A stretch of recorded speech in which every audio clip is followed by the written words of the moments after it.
차가운 병실의 형광등 불빛이 백색 타일 바닥을 차갑게 비추고 있었습니다. 그 냉랭한 공간 한가운데 깔끔하게 다려진 의사 가운을 입은 이정훈이 무릎을 꿇고 있었습니다. 방금 전까지만 해도 미약하게나마 숨결을 내쉬던 어머니의 온기가 남아있던 침대 곁에서 그는 마치 짐승처럼 목이 터져라 울부짖고 있었습니다. 그의 통곡은 병실의 고요함을 갈갈이 찢어놓으며 복도 끝까지 메아리쳤습니다. 밤 근무 중이던 간호사들조차 그 비통함에 발걸음을 멈추고 고개를 숙였습니다. 어머니, 박희숙 여사님, 눈 좀 떠보세요, 제발. 제발이요. 엄마. 정훈의 떨리는 손이 어머니의 차가워진 손을 붙잡았습니다. 하지만 그의 애끓는 절규에도 희숙 여사는 미동도 없이 창백한 얼굴로 영원한 잠에 빠져 있었습니다. 그녀의 주름진 얼굴에는 생전의 고통이 그대로 새겨져 있었고 굳게 담은 입술은 마지막 순간까지도 무언가를 말하려 했던 듯 보였습니다. 정훈의 머릿속에는 지난 몇 달간의 시간이 마치 잔혹한 필름처럼 빠르게 재생되었습니다. 며느리 강지연의 교묘한 꾀임에 넘어가 어머니의 불안과 절규를 단순한 노인성 우울증, 치매 초기 증상으로 치부했던 자신의 어리석은 모습들이 눈앞에 선명하게 펼쳐졌습니다. 어머니가 가장 외로웠을 때, 가장 도움이 절실히 필요했을 때, 그는 아내의 달콤한 말만 믿고 어머니를 외딴 요양병원에 가두었던 것입니다. 의사로서의 전문성도 아들로서의 효심도 모두 아내의 거짓 눈물 앞에서 무너져 내렸습니다. 제가 어머니를 죽였습니다. 죄송합니다, 어머니. 저 같은 놈은 살 자격이 없습니다.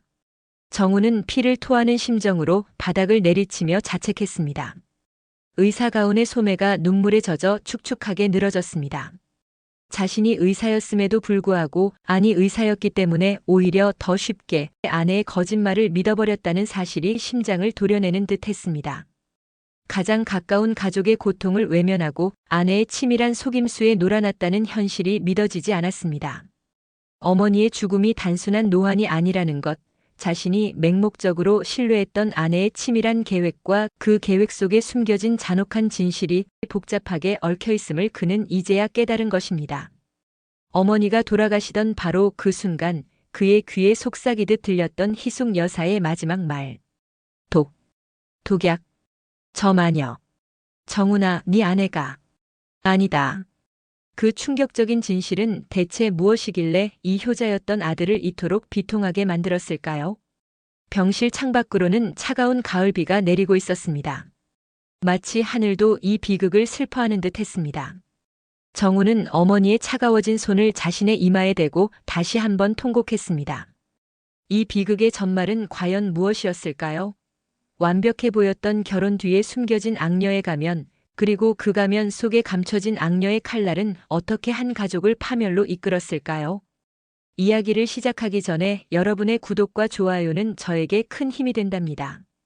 여러분의 따뜻하고 소중한 댓글까지 꼭 부탁드립니다.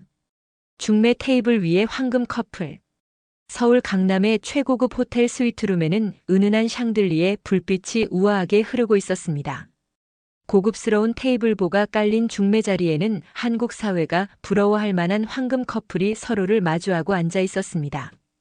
부동산 재벌이자 강남 상권의 큰손으로 알려진 박희숙 여사의 외아들이자 강남의 유명 대형 병원에서 근무하는 흉부외과 전문의 이정훈은 훤칠한 키와 단정한 외모 그리고 안정된 직업으로 누가 봐도 최고의 신랑감이었습니다. 명문대 의대를 수석으로 졸업하고 이미 업계에서는 실력을 인정받는 의사였던 그는 오직 어머니에 대한 효심 때문에 40세가 되도록 결혼을 미뤄왔던 인물이었습니다. 그의 맞선 상대는 전직 아나운서 출신의 강지연이었습니다. 단아하면서도 화려한 외모와 명문대 국문학과 졸업이라는 화려한 이력은 그녀를 더욱 돋보이게 만들었습니다. 그녀는 5년간 지상파 방송국에서 아나운서로 활동하며 대중에게 친숙한 얼굴이었고 현재는 프리랜서로 활동 중이라고 했습니다. 정훈은 지연을 처음 본 순간부터 강렬하게 마음이 끌렸습니다. 그녀는 화려함 속에 청순함이 조화롭게 깃들어 있었고 대화 중에는 사려 깊고 겸손한 면모를 유감없이 보여주었습니다. 무엇보다 지연은 정훈의 직업과 가정 배경을 칭찬하면서도 마치 자신은 그러한 물질적인 것들에는 전혀 관심이 없는 듯 세속적인 이야기를 교묘하게 피해갔습니다. 선생님처럼 훌륭하신 분을 이렇게 만나게 되어서 정말 영광입니다. 저는 어릴 적부터 물질적인 풍요보다는 정신적인 풍요를 더욱 중요하게 생각하며 살아왔어요. 사람은 결국 마음이 중요하다고 믿거든요. 제 부족한 배경에도 불구하고 이렇게 좋게 봐주셔서 감사할 따름입니다. 지연의 말투는 진정성 있어 보였고 눈빛은 순수해 보였습니다. 정우는 그녀의 말에 더욱 확신을 가졌습니다. 그녀는 지금껏 만났던 다른 맞선 상대들처럼 노골적으로 재산이나 집안 배경을 따지는 계산적인 여자가 아니었습니다. 맞선 자리가 끝난 후 정우는 그날 바로 지연에게 최고급 명품 시계를 선물하며 자신의 진심을 표현했습니다. 수천만 원을 호가하는 그 시계는 정운의 진지한 마음을 대변하는 것이었습니다. 지연은 선물을 받으며 난감한 듯 손사래를 쳤습니다. 선생님, 이건 너무 고가해요. 제가 받아도 될지 모르겠어요. 부담스러운데요. 하지만 정운이 제 마음을 받아주세요라며 정중하게 권하자 그녀는 수줍게 고개를 끄덕이며 선물을 받았습니다. 정운이 차에 올라타 돌아선 후 지연은 호텔 로비의 거울 앞에서 그 시계를 착용한 채 입가에 차가운 미소를 지었습니다. 그 미소에는 승리감과 계산된 만족감이 어려 있었습니다. 며칠 후 정우는 어머니 박희숙 여사에게 지연을 소개했습니다. 희숙 여사 역시 지연과의 만남에 상당히 흡족해했습니다. 희숙 여사는 완벽주의자였습니다. 자신이 평생 피땀 흘려 일군 만복 빌딩이라는 강남 한복판의 대형 상가 건물을 물려받을 며느리는 외모, 지성, 처신 모두가 완벽해야 했습니다. 정우나 지연이는 참 마음에 드는구나. 요즘 젊은 애들 같지 않아. 눈빛에 야망은 있지만 그걸 품위 있게 감추고 절제할 줄 아는 것 같아. 교양도 있고 말투도 단아하니 우리 가문의 체면을 세워줄 만한 며느리감이야. 희숙 여사의 말에 정우는 어머니가 지연을 인정했다는 사실에 가슴이 벅차올랐습니다.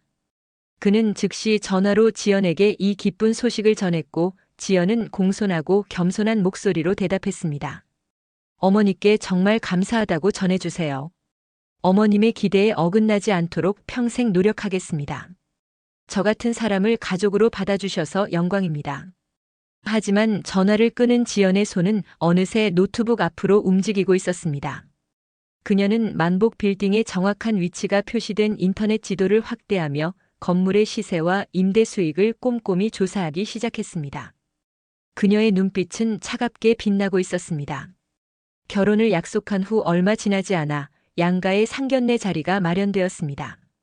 서울 시내의 고급 한정식집에서 열린 그 자리에서 지연은 자신의 과거를 조심스럽게 꺼내며 슬픔과 강인함을 동시에 보여주는 완벽한 연기를 펼쳤습니다.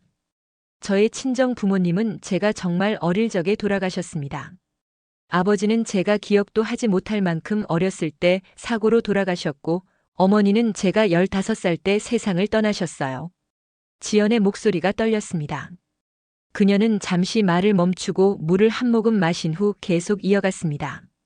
어머니는 혼자서 작은 식당을 운영하시며 저를 키우셨어요. 정말 열심히 사셨죠. 하지만 갑자기 식당 문을 닫으면서 그 충격으로 교통사고를 당하셨습니다. 제가 15살 때였어요. 지연은 눈물을 글썽였습니다. 그 눈물은 보는 이로 하여금 측은지심을 불러일으키기에 충분해 보였습니다. 하지만 그 눈물은 진정 가슴속에서 북받쳐 오르는 슬픔이 아닌 오랜 시간 연습하고 완벽하게 연출된 감정의 표현이었습니다. 그 후로 저는 고아원에서 자랐고 장학금으로 대학에 진학했습니다. 방송국 아나운서가 된 것도 오직 제 힘으로 성공하고 싶다는 일념 때문이었어요. 저는 사실상 고아나 다름없습니다. 희숙 여사는 지연의 고난에 찬 과거를 듣고 잠시 표정이 굳어졌습니다. 하지만 이내 온화한 미소를 지으며 지연의 손을 따뜻하게 잡았습니다. 가엾은 것. 이제 우리 아들이 내 가족이란다. 내가 홀로 그 험한 세상을 이겨냈으니 그 강인함만으로도 우리 가문의 며느리가 될 자격이 충분하구나. 우리 집안은 배경을 따지지 않는다. 사람의 됨됨이를 보는 것이지. 희숙 여사의 말에 정우는 더욱 감격했습니다. 그는 어머니가 지연에게 깊은 연민을 느끼고 그녀를 진정으로 가족으로 받아들였다고 생각했습니다. 돈 앞에서 비굴하지 않고 오직 자신의 힘으로 성공을 일궈낸 여자라는 확신은 정훈의 헌신적인 사랑에 불을 지폈습니다. 상견례가 끝난 후 정훈은 지연에게 진심 어린 고백을 했습니다. 지연 씨, 당신의 강인함과 성실함이 저를 깊이 움직였어요. 힘든 환경에서도 결코 포기하지 않고 꿈을 이루신 모습에 감명받았습니다. 제가 당신의 가장 든든한 가족이 되어 드릴게요. 평생 당신을 지키고 사랑하겠습니다. 정훈은 진심을 담아 맹세했고 지연은 그런 그를 바라보며 가장 완벽하게 조작된 미소를 지었습니다. 눈가에는 감동의 눈물이 맺혀 있었지만 그 눈빛 깊은 곳에는 차가운 계산이 숨어 있었습니다. 정훈은 자신이 세상에서 가장 순수하고 강인한 여자를 만났다고 굳게 믿었습니다. 하지만 지연의 내면에서는 이미 치밀한 계획이 착착 진행되고 있었습니다. 그녀에게 이 결혼은 결코 사랑이 아니었습니다. 화려한 결혼식을 올리고 유럽으로 신혼여행을 다녀온 지 불과 한 달도 채 되지 않았을 때였습니다. 신혼의 달콤함이 아직 가시지도 않은 시점에서 지연은 본색을 드러내기 시작했습니다. 어느 일요일 오후 지연은 거실 소파에 앉아있던 희숙 여사에게 다가가 무릎을 꿇고 앉으며 공손하게 말했습니다. 어머니, 말씀드릴 게 있어요. 며느리로서 가문의 재산 관리에 도움을 드리고 싶습니다. 희숙 여사는 처음에는 며느리의 적극적인 태도에 흐뭇해했습니다. 하지만 지연의 다음 말에 표정이 굳어졌습니다. 만복 빌딩 지분을 저에게 미리 증여해 주시면 어떨까요? 요즘은 상속세가 워낙 높잖아요. 미리 증여하시면 세금을 크게 절감할 수 있습니다. 저도 방송 일을 하면서 부동산 관리에 대해 많이 공부했어요. 제가 건물 관리도 적극적으로 도와드리겠습니다. 정훈 오빠도 병원 일로 너무 바쁘시니 제가 하는 게 훨씬 효율적이지 않을까요? 지연은 미리 준비해온 상가 건물의 등기부등본과 세무 자료들을 펼쳐 보이며 노골적으로 요구했습니다. 그녀의 눈빛은 더 이상 겸손하지 않았고 목소리에는 조급함이 배어 있었습니다. 희숙 여사는 며느리의 급작스러운 태도 변화에 순간적으로 등골이 오싹해지는 싸늘함을 느꼈습니다. 그녀의 오랜 사업 경험이 경고음을 울리고 있었습니다. 지연아. 희숙 여사는 차분하지만 단호한 목소리로 말했습니다. 아직 내가 멀쩡히 살아있단다. 내가 살아있는 한 이 건물은 엄연히 내 것이야. 내가 명문대를 나왔고 방송국에서 일했을 만큼 능력이 있다면 내 명의로 된 재산은 내가 직접 벌어서 마련하는 것이 맞지 않겠니? 남의 것, 특히 시댁의 재산을 탐내는 것은 며느리로서 옳지 못한 태도란다. 희숙 여사는 단호하게 거절하며 자신의 재산 관리 철칙을 분명히 했습니다. 그녀의 눈에는 지연이 더 이상 순수한 며느리가 아닌 재산만을 쫓는 세속적인 여자로 보이기 시작했습니다. 어머니, 그런 뜻이 아니라. 지연이 변명하려 했지만 희숙 여사는 손을 들어 제지했습니다. 됐다. 더 이상 이 이야기는 하지 말자. 내가 정말 우리 가문의 며느리로서 자격을 갖추고 싶다면 스스로의 능력을 키워라. 그것이 진정한 며느리의 도리다. 그날 이후 희숙 여사는 재산 관리를 더욱 철저히 하며 지연을 경계하기 시작했습니다. 그녀는 즉시 자신의 모든 통장과 건물 관련 중요 서류들을 은행 대여금고로 옮겼고 비밀번호도 모두 변경했습니다. 심지어 자신의 측근인 김 비서에게 지연의 행동을 은밀히 관찰하도록 지시했습니다. 지연은 겉으로는 어머니 말씀이 옳습니다. 제가 성급했습니다라며 순종하는 척했습니다. 하지만 그날 밤 자신의 방으로 돌아간 지연은 다이어리를 꺼내 붉은 볼펜으로 날짜를 적었습니다. 9월 6일 박희숙의 모든 것을 빼앗는 날. 그녀는 그 글씨를 몇 번이나 덧그으며 이를 악물었습니다. 희숙 여사의 거절은 지연의 계획에 기름을 부은 것이나 다름없었습니다. 지연의 계산은 틀리지 않았습니다. 이 집에 들어오기 위해서는 반드시 재산 문제를 거론해야 했고 희숙 여사의 반응은 그녀가 예상했던 그대로였습니다. 희숙 여사는 아들 부부가 만복 빌딩이라는 불로소득에 기대어 나태해지는 것을 결코 용납할 수 없는 사람이었습니다. 그녀는 젊은 시절 남편과 함께 맨손으로 사업을 시작해 지금의 부를 일궜고 남편과 사별 후에도 홀로 건물을 지키며 엄격하게 관리해왔습니다. 그녀는 지연이 결혼 후에도 명품 쇼핑에만 열중하며 집안일과 자신의 커리어 모두에 소홀해지는 것을 보며 깊은 불안감을 느꼈습니다. 거실 한쪽에는 지연이 구매한 명품 가방과 옷들이 쌓여가고 있었고 카드 사용 내역은 매달 1,000만 원이 넘어갔습니다. 어느 날 저녁 희숙 여사는 지연을 거실로 불러앉혔습니다. 지연아, 내 명의의 카드값이 왜 매달 이렇게 많이 나오는 거니? 옷과 가방이 그렇게 많아도 부족하냐? 이건 내가 번 돈으로 쓰는 게 아니잖니. 정훈이 돈으로 이렇게 흥청망청 쓰면 되겠니? 지연은 순간 당황했지만 곧 침착하게 대답했습니다. 어머니 죄송해요. 제가 방송 일을 하다 보니 외모 관리가 중요해서 앞으로 조심하겠습니다. 방송 일? 내가 프리랜서로 전환한 후로 제대로 된 방송 일을 한 게 있니? 결혼하면 일을 더 열심히 해야지 오히려 게을러지면 어떡하니? 희숙 여사의 말은 날카로웠습니다. 그녀는 계속해서 지연을 압박했습니다. 남의 재산을 탐낼 시간에 내 능력을 키워서 내 것을 만들어야 한다. 내가 평생 일궈온 이 재산은 아무렇게나 넘겨줄 수 없어. 내가 정말 우리 가문의 며느리로 인정받고 싶다면 스스로 자격을 갖춰라. 그 후로 희숙 여사는 다시 상가 관리를 직접 도맡기 시작했습니다. 매일 아침 9시면 어김없이 만복 빌딩으로 출근하며 세입자들의 요구사항을 직접 확인하고 건물 관리에 만전을 기했습니다. 동시에 지연의 경제활동과 사생활에도 노골적으로 간섭하기 시작했습니다. 오늘은 어디 가니? 누구를 만나니? 그 돈은 어디서 났니?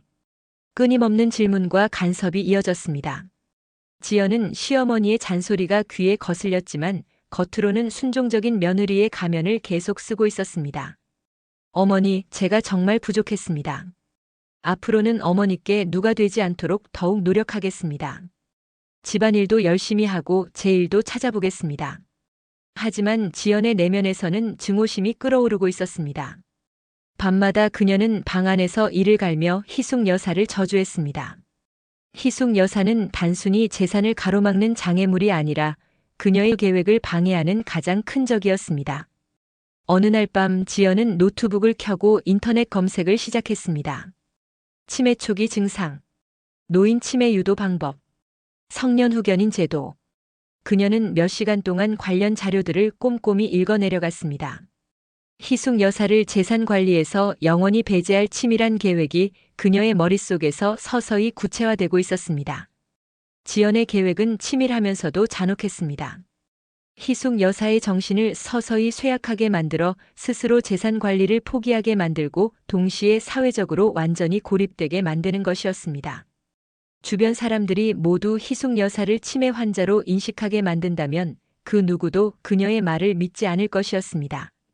지연은 먼저 희숙 여사를 사회적으로 고립시키는 작업부터 시작했습니다. 희숙 여사는 30년 지기 친구들과 매주 목요일마다 개모임을 하며 우정을 나누고 있었습니다. 이 모임은 희숙 여사에게 큰 위안이자 삶의 활력소였습니다. 지연은 바로 이 모임을 표적으로 삼았습니다. 어느 날 지연은 희숙 여사 몰래 친구들의 연락처를 확보한 후 각자에게 정성스럽게 작성한 문자 메시지를 보냈습니다. 문구는 지극히 며느리다운 염려와 걱정으로 가득했지만 그 이면에는 희숙 여사의 평판을 조금씩 갉아먹으려는 악의가 숨어 있었습니다. 며느리 지연드림. 안녕하세요. 어머님의 오랜 친구분들께 조심스럽게 말씀드립니다. 요즘 어머니의 건망증이 점점 심해지시는 것 같아 며느리로서 무척 걱정이 됩니다.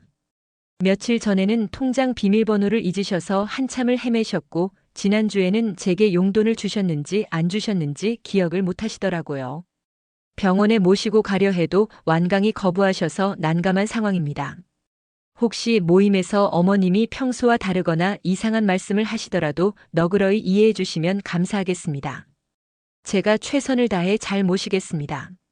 항상 건강하세요. 지연의 문자는 친구들 사이에 삽시간에 퍼져나갔습니다. 희숙 여사의 재산이 워낙 많다는 것을 모두가 알고 있었기에 친구들은 혹시라도 희숙 여사가 치매로 인해 판단력을 잃고 재산을 잃거나 이상한 사이비 종교나 사기꾼에게 기부할까봐 불안해하기 시작했습니다. 희숙이가 치매라니. 그래서 요즘 말이 좀 이상했구나. 지난번에도 약속 시간을 헷갈려 하더라고. 조심해야겠어. 우리가 괜히 돈 이야기했다가 나중에 문제 될 수도 있잖아. 친구들 사이에서 희숙 여사에 대한 선입견이 형성되기 시작했습니다. 그리고 결정적인 순간이 찾아왔습니다. 어느 목요일 희숙 여사가 계모임에 참석했을 때였습니다.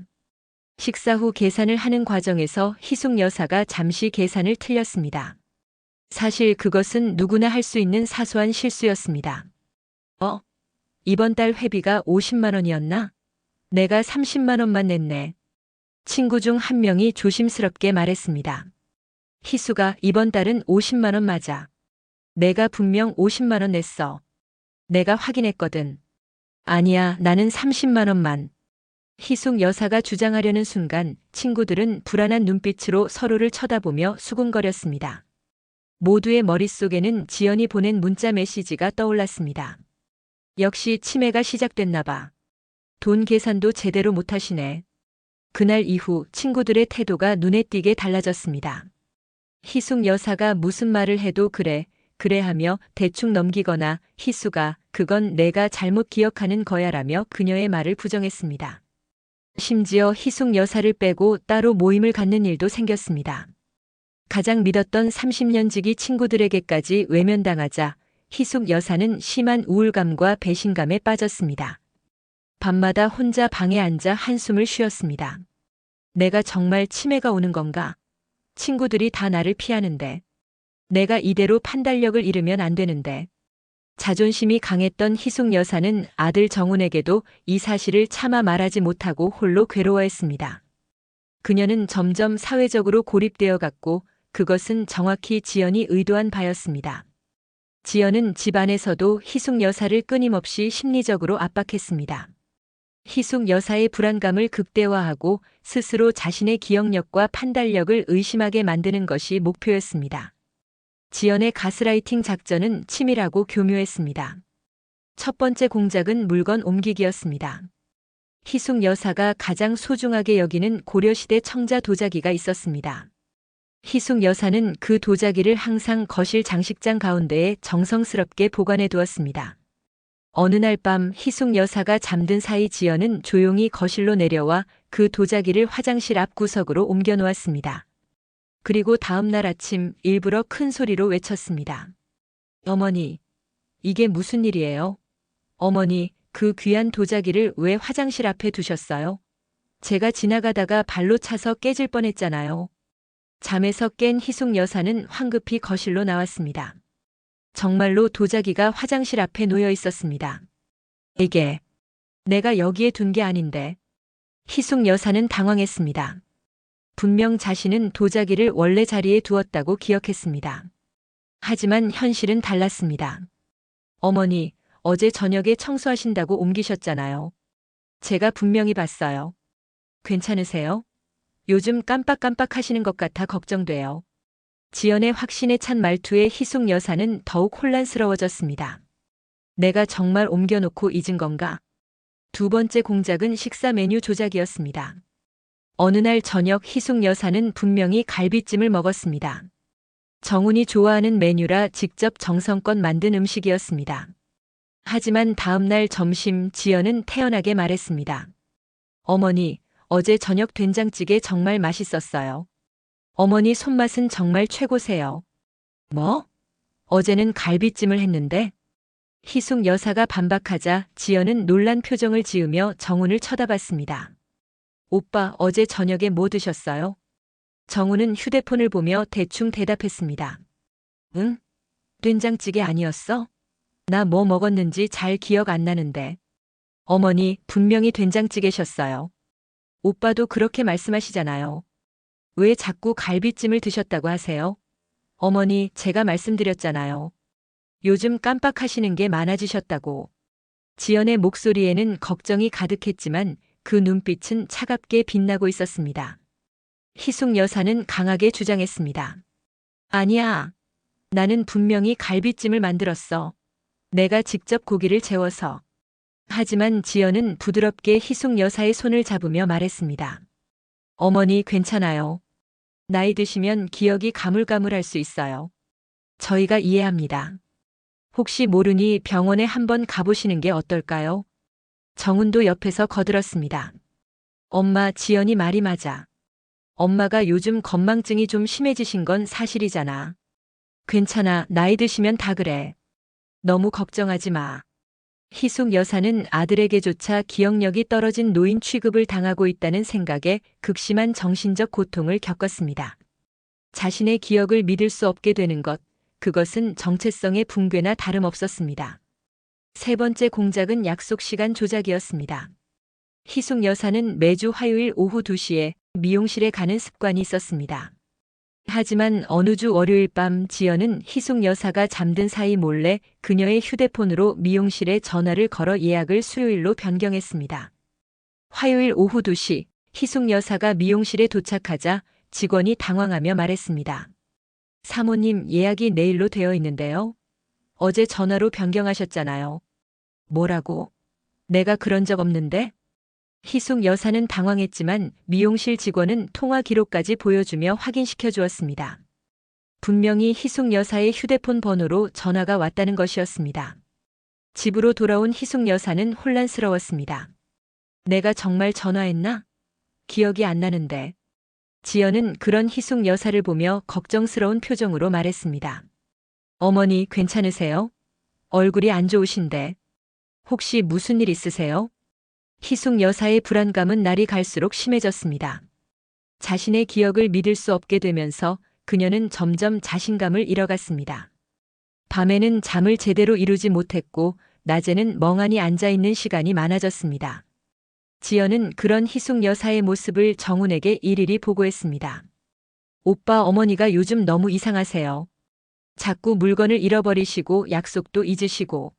정말 걱정돼요. 전문의에게 진료를 받으셔야 할 것 같아요. 정우는 바쁜 병원 일에 쫓기며 아내의 말을 그대로 믿었습니다. 그는 의사였지만 자신의 어머니에 대해서는 객관적인 판단을 하지 못했습니다. 아내가 그렇게 헌신적으로 어머니를 돌보는데 설마 거짓말을 할 리 없다고 생각했습니다. 지연의 계획은 이제 돌이킬 수 없는 잔혹함으로 치달았습니다. 단순한 심리적 압박만으로는 부족했습니다. 그녀에게는 결정적인 증거가 필요했습니다. 희숙 여사가 정말로 치매에 걸렸다는 명백한 증거 말입니다. 지연은 의사인 남편 정훈의 병원에서 쉽게 구할 수 있는 인지 기능을 일시적으로 저하시키는 성분의 약물을 소량 입수했습니다. 그것은 진정제 계열의 약물로 과다 복용 시 기억력 감퇴와 인지 기능 저하를 일으킬 수 있는 것이었습니다. 어느 날 밤 지연은 희숙 여사가 매일 저녁 복용하는 고혈압약 캡슐들을 하나씩 조심스럽게 열었습니다. 그리고 그 안에 미세한 양의 약물 가루를 섞어 다시 포장했습니다. 작업은 정밀하고 치밀했습니다. 약물의 양은 즉시 드러날 만큼 많지도 효과가 없을 만큼 적지도 않은 절묘한 수준이었습니다. 희숙 여사는 아무것도 모른 채 매일 저녁 그 약을 복용했습니다. 며칠이 지나자 효과가 나타나기 시작했습니다. 희숙 여사는 머리가 멍한 느낌이 들었고 집중력이 떨어졌습니다. 간단한 계산도 이전처럼 빠르게 되지 않았고 사람 이름이 금방금방 생각나지 않았습니다. 내가 왜 이러지? 머리가 안 돌아가네. 희숙 여사는 자신의 변화를 느끼며 불안해했습니다. 하지만 그것이 약물 때문이라는 것은 꿈에도 몰랐습니다. 약물 투여로 희숙 여사의 상태가 충분히 나빠졌다고 판단한 지연은 이제 결정적인 사건을 만들어낼 때라고 생각했습니다. 희숙 여사의 치매 상태가 심각하다는 확신을 정훈에게 심어주기 위한 완벽한 증거가 필요했습니다. 그것은 바로 도벽 사건이었습니다. 희숙 여사가 가장 아끼는 다이아몬드 목걸이가 있었습니다. 남편이 결혼 30주년 기념으로 선물한 것으로 희숙 여사에게는 돈으로 환산할 수 없는 추억의 보물이었습니다. 그녀는 그 목걸이를 침실 화장대 서랍 깊숙한 곳에 소중히 보관하고 있었습니다. 어느 날 밤 희숙 여사가 잠든 후 지연은 조용히 그 방에 들어가 목걸이를 꺼냈습니다. 그리고 정훈의 옷장으로 가서 그가 자주 입는 와이셔츠 주머니 안쪽 깊은 곳에 목걸이를 숨겨놓았습니다. 며칠이 지난 어느 날 아침 지연은 온 집안을 뒤지는 연기를 하며 큰 소리로 희숙 여사를 불렀습니다. 어머니, 어머니, 큰일 났어요. 놀란 희숙 여사가 거실로 나왔습니다. 왜 그러니?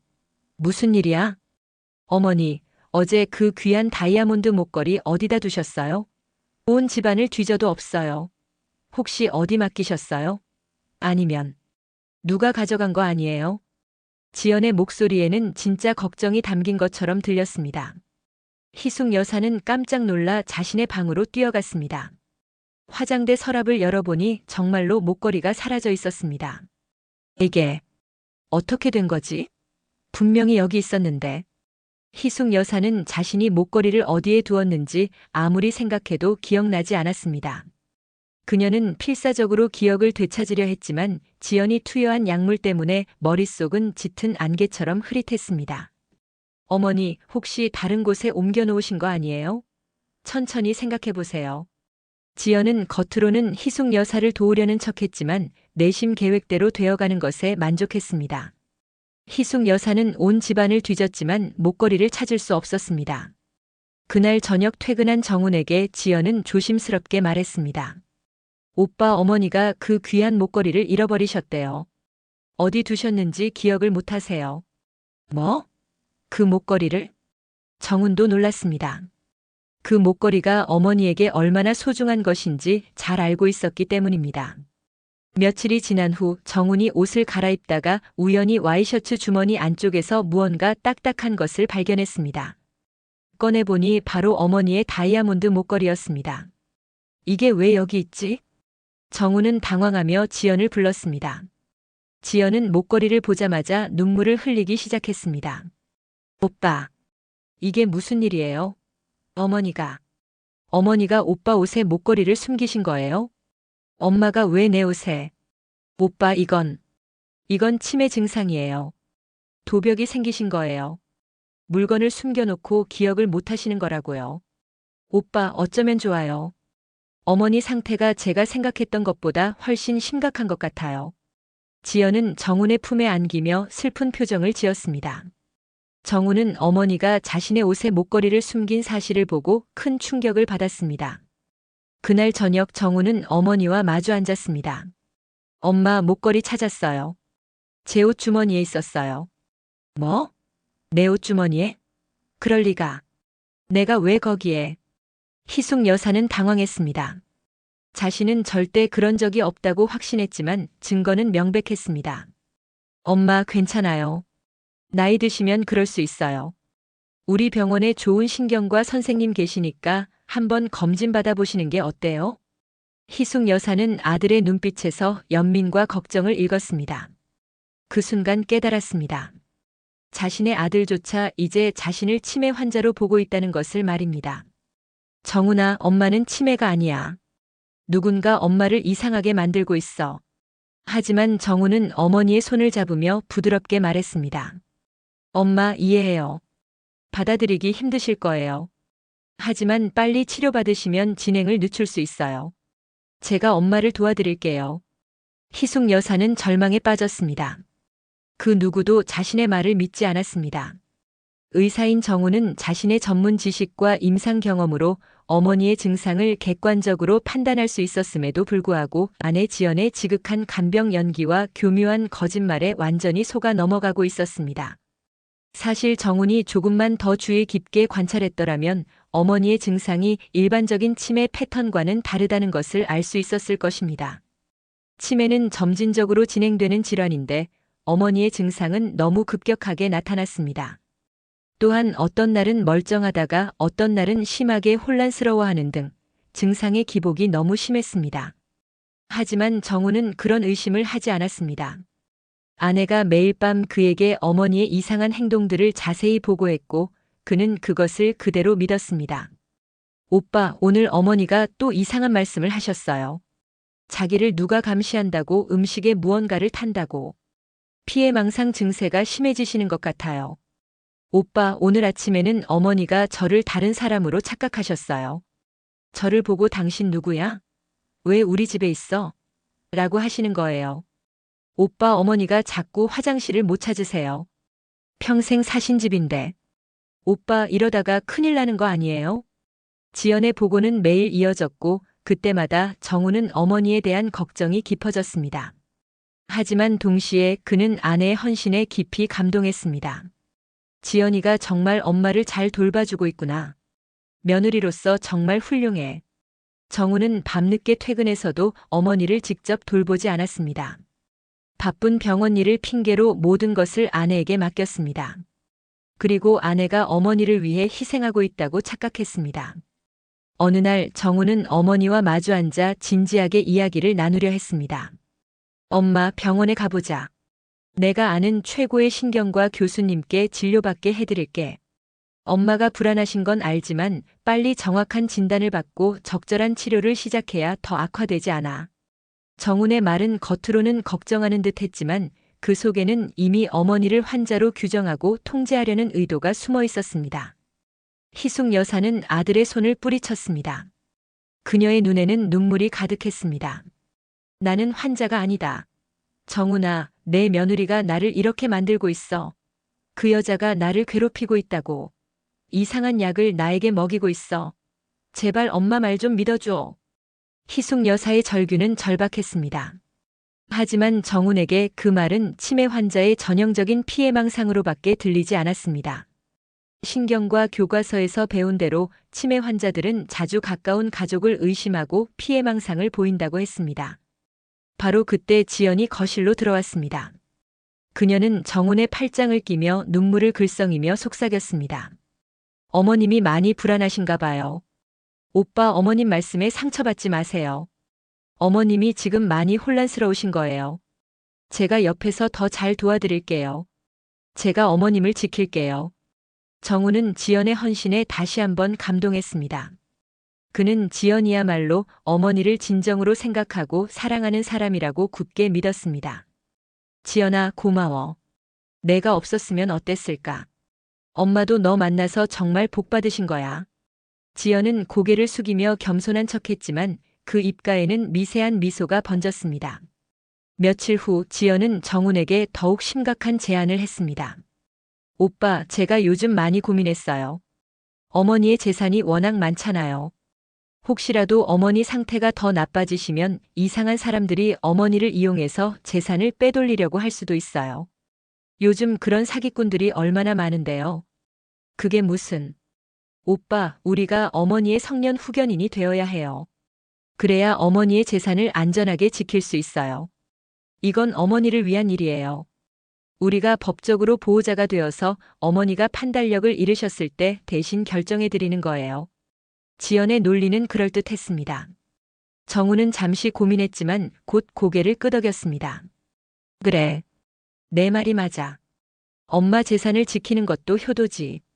엄마가 나중에 이해하실 거야. 정우는 자신이 어머니의 건강과 인권을 무시한 채 오직 재산만을 지키려 한다는 사실을 전혀 깨닫지 못했습니다. 그는 아내의 달콤한 말에 완전히 조종당하고 있었습니다. 희숙 여사는 아들이 며느리와 함께 무언가를 은밀히 계획하고 있다는 것을 감지했습니다. 어느 날 밤 그녀는 우연히 둘의 대화를 엿듣게 되었습니다. 성년 후견인 신청하면 엄마 명의의 모든 재산을 우리가 관리할 수 있는 거지. 그렇죠. 법원의 허가만 받으면 돼요. 어머니 상태에 대한 의사 진단서만 있으면 어렵지 않아요. 희숙 여사는 등골이 오싹해졌습니다. 며느리가 자신의 재산을 노리고 있다는 것을 이제 확실히 알게 되었습니다. 하지만 더 충격적인 것은 아들마저 그 계획에 동참하고 있다는 사실이었습니다. 내 아들이, 내 친아들이 나를 배신하다니. 희숙 여사는 그날 밤 혼자 방에서 목 놓아 울었습니다.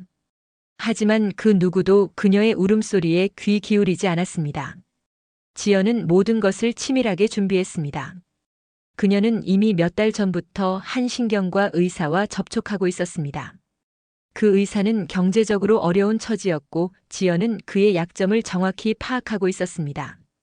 선생님, 제 시어머니를 진료해 주시면 감사하겠습니다. 선생님께도 적절한 사례를 드리겠습니다. 지연은 두툼한 봉투를 건넸습니다. 의사는 잠시 망설였지만 결국 돈의 유혹을 이기지 못했습니다. 진단서가 필요하신 거죠? 네, 중증 치매 진단서요. 일상생활 불가능, 재산 관리 능력 완전 상실. 이런 내용으로 부탁드립니다. 희숙 여사는 며느리와 아들의 강요로 그 병원에 끌려갔습니다. 진료실에서 의사는 몇 가지 간단한 질문만 하고는 곧바로 진단서를 작성했습니다. 환자는 중증 알츠하이머형 치매로 진단됩니다. 일상생활 수행 능력이 현저히 떨어지며 재산 관리 능력이 완전히 상실된 상태입니다. 성년 후견인 지정이 필요합니다. 희숙 여사는 항변했습니다. 선생님, 저는 멀쩡합니다. 제가 무슨 치매입니까? 제발 정확히 검사해 주세요. 하지만 의사는 희숙 여사의 말을 무시하며 진단서를 지연에게 건넸습니다. 환자분이 병식이 없으시네요. 치매 환자들이 흔히 보이는 증상입니다. 지연은 만족스러운 미소를 지으며 진단서를 받았습니다. 이제 모든 준비가 완료되었습니다. 며칠 후 지연은 이 진단서를 근거로 법원에 성년 후견인 신청을 접수했습니다. 정훈도 함께 서류에 서명했습니다. 엄마를 위한 일이야. 우리가 엄마 재산을 안전하게 지켜드리는 거야. 정훈은 여전히 자신이 옳은 일을 하고 있다고 믿었습니다. 법원에서 신문이 진행되었습니다. 희숙 여사는 온 힘을 다해 항변했습니다. 그녀는 판사 앞에서 자신의 억울함을 토로했습니다. 판사님, 저는 치매가 아닙니다. 제 며느리가 저에게 거짓말을 하고 이상한 약을 먹이고 있습니다. 이 모든 것은 제 재산을 빼앗기 위한 치밀한 계략입니다. 제발 제 말을 믿어주십시오. 희숙 여사는 과거의 일들, 현재의 상황을 정확히 설명하려 애썼습니다. 그녀는 만복 빌딩의 임대 수익이 월 얼마인지, 세입자가 몇 명인지, 자신의 통장 잔고가 얼마인지 모두 정확히 말했습니다. 판사님, 제가 이렇게 정확히 기억하는데 어떻게 치매 환자입니까? 하지만 지연이 투여한 약물의 잔여 효과 때문에 희숙 여사는 간혹 말을 더듬거나 날짜를 헷갈려 했습니다. 그리고 자신의 억울함을 호소하다 보니 목소리가 커지고 감정이 격해졌습니다. 눈물도 흘렸습니다. 법정에서는 희숙 여사의 절규를 치매 환자의 전형적인 망상과 감정 조절 장애로 판단했습니다. 게다가 의사의 진단서와 며느리, 아들의 일관된 증언이 있었습니다. 어머니는 요즘 밤낮이 바뀌셨고 저를 다른 사람으로 착각하십니다. 물건을 잃어버리시고 약속을 잊으십니다. 며느리로서 너무 가슴이 아픕니다. 지연은 법정에서도 완벽한 연기를 했습니다. 그녀는 눈물을 흘리며 시어머니를 걱정하는 효부의 모습을 보였습니다. 결국 법원은 정훈과 지연을 희숙 여사의 공동 후견인으로 지정했습니다. 이제 희숙 여사의 모든 재산은 법적으로 정훈과 지연의 관리 하에 놓이게 되었습니다. 법원을 나서는 순간 지연은 정훈에게 안기며 눈물을 흘렸습니다. 오빠, 드디어 어머니를 제대로 지킬 수 있게 되었어요. 이제 어머니가 안전하실 거예요. 하지만 희숙 여사를 향한 지연의 눈빛은 승리자의 섬뜩한 광기로 번뜩이고 있었습니다. 지연의 계획의 첫 단계가 성공적으로 완성된 것입니다. 희숙 여사는 법원 복도에서 주저앉아 통곡했습니다. 하늘이 무너졌구나. 내가 평생 일군 것이 저 마녀의 손에. 후견인으로 지정된 직후 지연은 즉시 다음 단계를 실행했습니다. 희숙 여사를 집에서 멀리 떨어진 서울 근교의 외진 요양병원 평온의 집에 강제 입원시키는 것이었습니다. 그곳은 산속 깊은 곳에 위치한 요양병원으로 외부와의 접촉이 철저히 차단된 곳이었습니다. 면회도 보호자의 허락 없이는 불가능했고 환자들의 외부 연락도 제한되었습니다. 엄마, 이건 엄마를 위한 거야. 여기서 전문적인 치료를 받으시면 좋아지실 거야. 정훈은 어머니를 설득했지만 희숙 여사는 완강히 거부했습니다. 싫어. 나는 안 가. 나를 가두려는 거지. 내 재산을 빼앗으려고.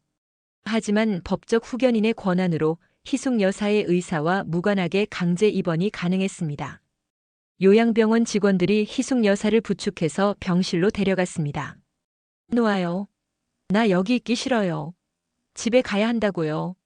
희숙 여사는 저항했지만 곧 진정제를 맞고 침대에 누워야 했습니다. 입원 첫날 지연은 희숙 여사의 병실을 방문했습니다.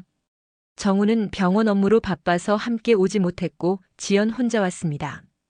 병실 문이 닫히자 지연의 표정이 완전히 변했습니다. 그동안 유지해왔던 효부의 가면이 벗겨지고 차갑고 잔인한 본색이 드러났습니다. 어머니, 여기서 편히 쉬세요. 아, 참. 이제 어머니는 아무 힘도 없으시죠. 제가 어머니의 모든 것을 관리하게 되었어요. 지연은 희숙 여사의 침대 곁에 앉으며 속삭였습니다. 만복 빌딩, 그 건물 기억하시죠? 어머니가 평생 자랑스러워 하시던 그 건물 말이에요. 희숙 여사는 가쁜 숨을 몰아쉬며 지연을 노려봤습니다. 내가 뭘 하려고.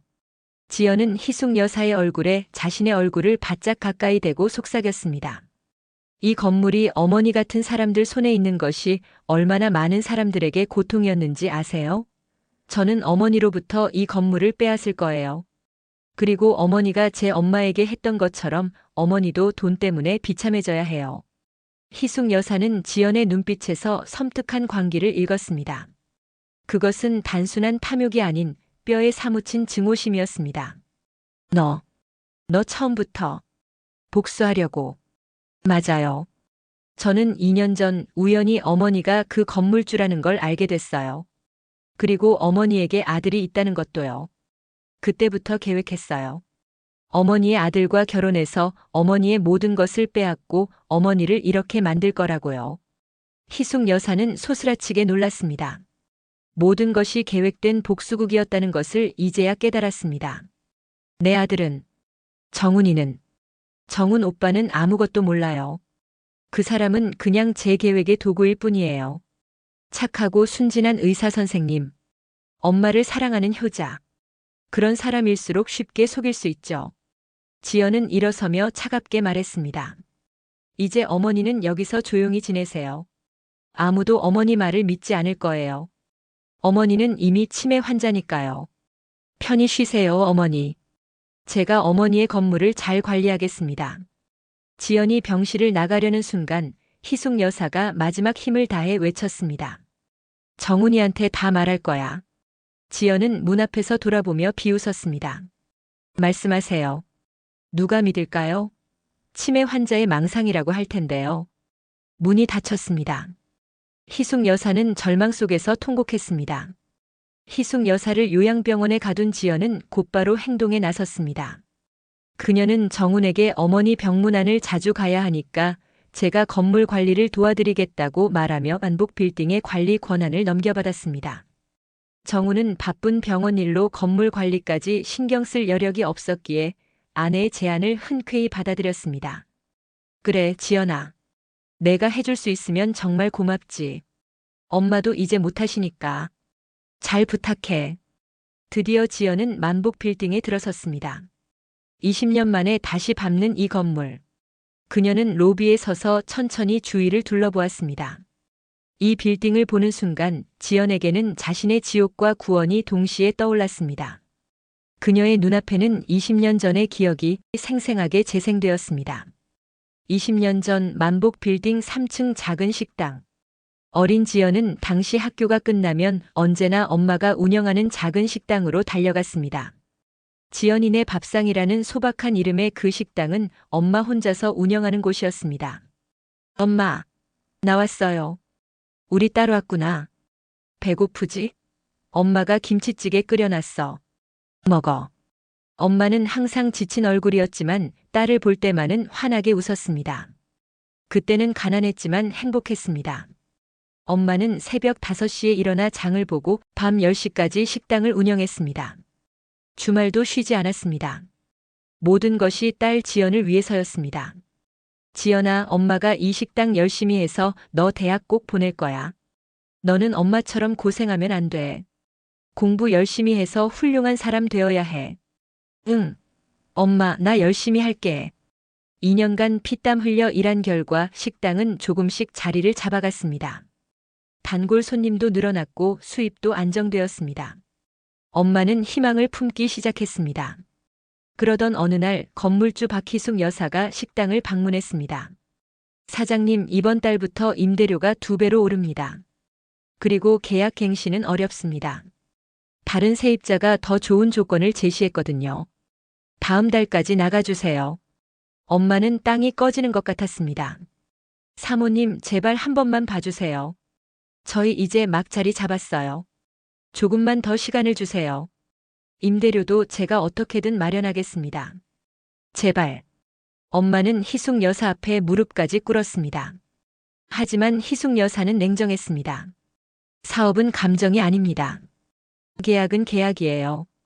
더 좋은 조건을 제시하는 세입자와 계약하는 게 당연하죠. 당신 사정까지 제가 봐줄 수는 없어요. 엄마는 절망에 빠졌습니다. 보증금도 아직 못 받았고 빚도 많았습니다.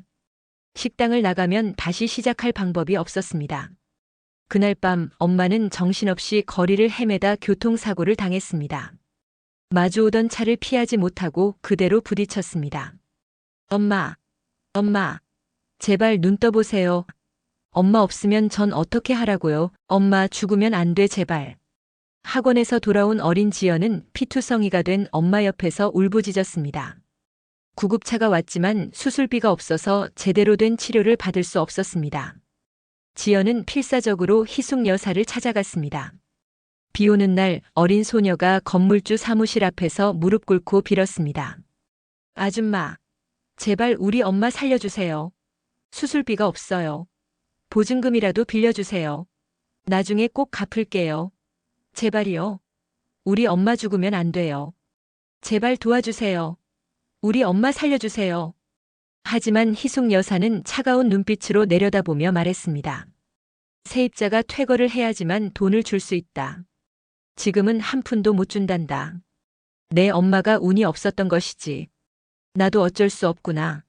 어린 지연은 비통함과 절망 속에서 돈 때문에 엄마의 죽음을 지켜볼 수밖에 없었습니다. 엄마는 결국 제대로 된 치료를 받지 못한 채 사흘 만에 세상을 떠났습니다. 그날의 빗속 피에 젖은 엄마의 손, 그리고 희숙 여사의 냉정한 눈빛은 지연의 영혼에 깊은 복수의 흉터를 남겼습니다. 이 빌딩을 손에 넣고 지연은 만복 빌딩 로비 한가운데 서서 눈을 감았습니다. 20년 전 그날의 기억이 생생했습니다. 엄마, 제가 드디어 해냈어요. 이 건물을 빼앗았어요. 지연의 눈에서 눈물이 흘러내렸습니다. 그것은 슬픔과 승리감이 뒤섞인 복잡한 감정이었습니다. 지연은 어린 나이에 깨달았습니다. 엄마의 죽음은 돈이 없어서였고 특히 냉정하게 엄마를 벼랑 끝으로 몰았던 건물주 때문이라고 굳게 믿게 되었습니다. 피 눈물 흘리며 노력해 자신의 모든 것을 완벽하게 만들었습니다. 화려한 외모와 학력 그리고 방송인이라는 경력은 부잣집 아들에게 접근하기 위한 완벽한 스펙이었습니다. 그 순간부터 지연의 치밀한 복수 계획이 시작되었습니다. 정은 오빠 미안해요. 당신은 제게 사랑의 대상이 아니었어요. 복수의 도구였을 뿐이에요. 지연은 만복 빌딩 옥상으로 올라갔습니다. 서울 시내가 한눈에 내려다 보였습니다. 엄마, 보고 계세요? 제가 이 건물의 주인이 됐어요. 우리를 짓밟았던 그 여자의 모든 것을 빼앗았어요. 희숙 여사를 요양병원에 가둔 지연은 즉시 행동에 나섰습니다. 그녀는 요양병원 의사에게 두툼한 봉투를 건네며 냉정하게 말했습니다. 어머니의 외부 연락을 완전히 차단하세요. 그리고 매달 이만큼 드리겠습니다. 의사는 돈을 받으며 고개를 끄덕였습니다. 이로써 희숙 여사는 세상과 단절되었습니다. 지연은 곧바로 만복 빌딩을 담보로 100억 원의 대출을 받았습니다. 후견인 자격이었기에 희숙 여사의 동의는 필요 없었습니다. 그 돈은 모두 자신의 명의 계좌로 빠져나갔습니다. 오빠, 제 적금으로 투자 시작했는데 수익이 좀 났어요. 정우는 아내가 경제적으로 독립적이라는 사실에 오히려 흐뭇해했습니다. 마지막 단계가 남았습니다. 지연은 희숙 여사의 필체를 완벽하게 위조해 증여 문서를 만들었습니다. 매수한 변호사와 의사의 도움으로 법원 허가까지 받아냈습니다. 피후견인 박희숙은 정신이 온전할 때 이미 아들 부부에게 건물을 증여하려는 의사를 밝혔습니다. 법원은 만복 빌딩의 절반을 정훈에게, 나머지 절반을 지연에게 증여하는 것을 허가했습니다. 서류를 받아든 날 지연은 만복 빌딩 옥상에 올라 희숙 여사의 사진을 보며 속삭였습니다. 어머니, 가난한 사람을 짓밟은 대가예요. 당신이 제 엄마를 죽였듯이 저도 당신을 외톨이로 만들었어요. 이제 이 건물은 제 겁니다. 하지만 승리의 순간 그녀의 가슴 한구석에서는 묘한 공허함이 밀려왔습니다. 복수를 완수했는데도 마음이 가벼워지지 않았습니다. 요양병원에서 희숙 여사는 천천히 죽어가고 있었습니다. 약물 투여가 중단되면서 정신은 조금씩 돌아왔지만 육체는 이미 한계에 다다랐습니다. 다행히 그녀에게는 30년 충복 김비서가 있었습니다. 그는 청소부로 위장해 몇 차례 희숙 여사를 만났습니다. 사모님, 제가 도와드리겠습니다. 희숙 여사는 미리 준비해둔 보이스펜에 모든 증거가 녹음되어 있다고 말했습니다. 지연이 약물을 투여하며 복수를 고백하는 장면이 고스란히 담겨 있었습니다. 김비서님, 정훈이에게 전해주세요. 엄마가 미안하다고. 김비서는 녹음 파일과 증거 서류들을 USB에 담았습니다. 그리고 정훈이 병원에 왔을 때 복도에서 그를 기다렸습니다. 도련님, 사모님께서 이걸 드리라고 하셨습니다. 며느리가 마녀다. 내가 죽으면 이 USB를 꼭 열어봐라고 하셨습니다. 정훈은 반신반의하며 USB를 받았습니다. 설마 지연이가. 그날 밤 정훈은 서재에서 USB를 열었습니다. 먼저 어머니의 편지를 읽었습니다. 정훈아, 엄마는 치매가 아니다. 내 며느리가 엄마를 이렇게 만들었어. 지연이는 15년 전 엄마가 냉정하게 대했던 여자의 딸이다. 처음부터 복수하려고 너에게 접근한 거야. USB에 모든 증거가 있다. 엄마를 용서해다오. 그리고 그 아이도 용서해주렴.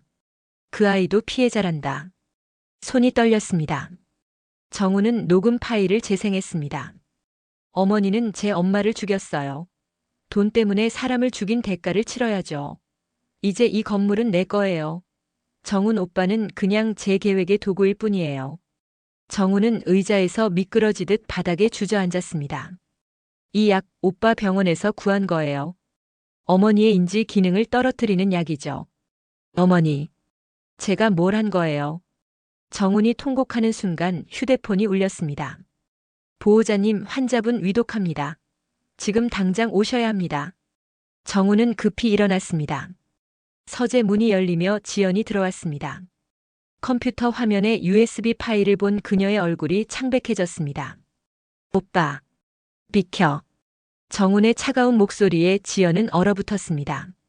그는 지연을 밀치고 집을 나섰습니다. 정훈은 미친 듯이 차를 몰았습니다. 병실에 도착했을 때 희숙 여사는 산소 마스크를 쓴 채 가쁜 숨을 쉬고 있었습니다. 어머니, 저예요, 정훈이에요. 희숙 여사는 가까스로 눈을 떴습니다. 아, 네, 어머니. 다 알았어요. 제가 잘못했어요. 정훈아, 용서해. 그 아이를. 미움을 낳아. 돈보다 사람을. 희숙 여사는 마지막 힘을 다해 말했습니다. 독약. 저 마녀. 심전도 모니터에서 긴 경고음이 울렸습니다. 어머니, 안 돼요. 가지 마세요. 하지만 희숙 여사는 이미 숨을 거두었습니다. 정훈은 어머니의 시신을 끌어안고 밤새 통곡했습니다. 새벽 지연이 병실에 나타났습니다. 내가 어머니를 죽였어. 오빠, 저도. 입 닥쳐. 당장 꺼져.